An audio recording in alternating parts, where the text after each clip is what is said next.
For many Kenyans, times are tough.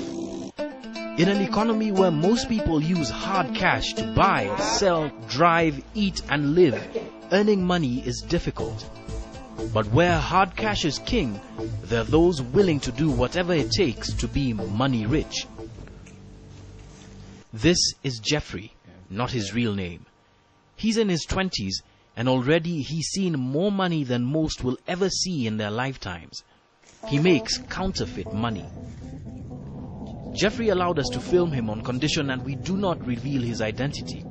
As you can see, it appears with some the image. If you look at it well, it looks like a negative. I'm going to black the negatives. I'll apply a chemical here which will transfer the image, the real image and the colors from the original note to the negatives. As you can see, I'm applying the image has started to come out. I'm applying this powder. Its work is to bring out the texture, because as you can feel the ready note, it's got some texture. Ever so calmly, he takes us step by step through the various ways in which counterfeit money can be made. He's been doing this for more than 3 years now. Then I'll use some crystals.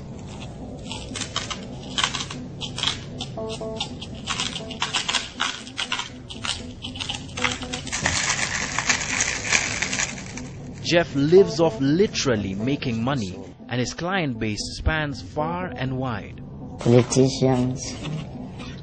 Which politicians have you dealt with? MPs? Minister. MPs.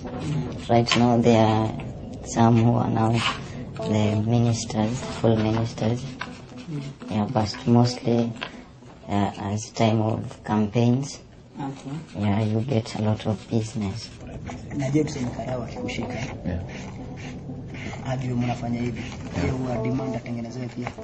Huwa wana demand, especially the senior policemen, maybe OCS, KCIO. When Jeffrey is done, the results are shocking. But Jeffrey is, according to the investigations we've made, a relatively small player in the counterfeiting game. His biggest competition, though, is not Kenyan. 2 days later, we're in Mombasa, following a few leads about a ring of West African money counterfeiters. We meet Alice, also not her real name. A few months back, Alice was introduced to a duo that are said to have made millions of real shillings making fake currency. But her story reveals the real cash cow in counterfeiting.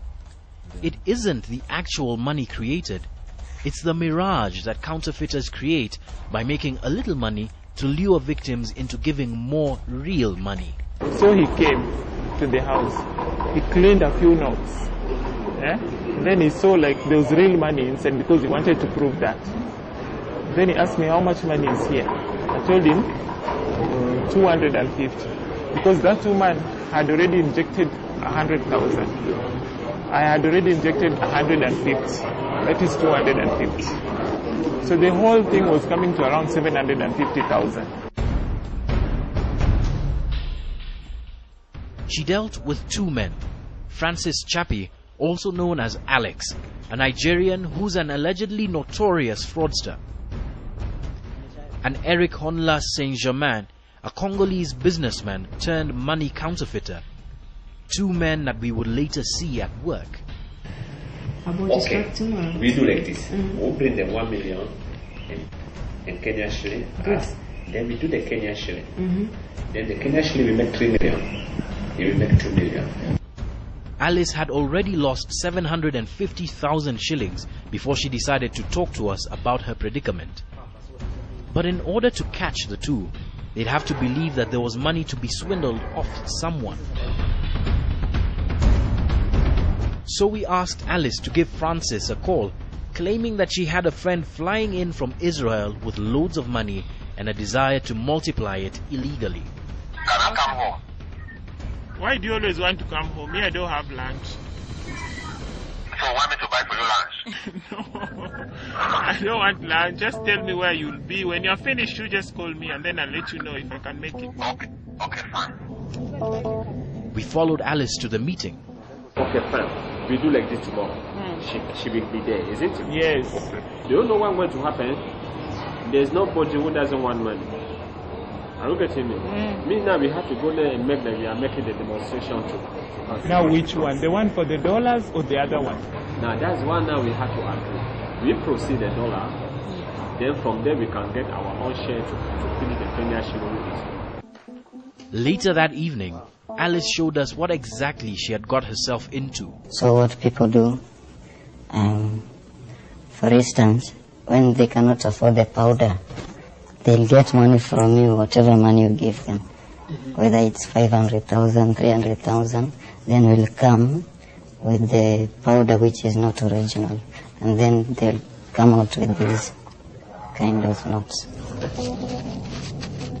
Notes upon notes of fake currency, made in such a way that it wouldn't be convincing to anyone. Now in these hard economic times, it's very easy for very many Kenyans to get swayed into reaping where they did not sow by having someone make for them fake money. Now whereas this might work in the first initial times when a person actually does produce money that looks like real currency, that's just a diversionary tactic. The real ploy and the real punchline is what they're going to leave you holding.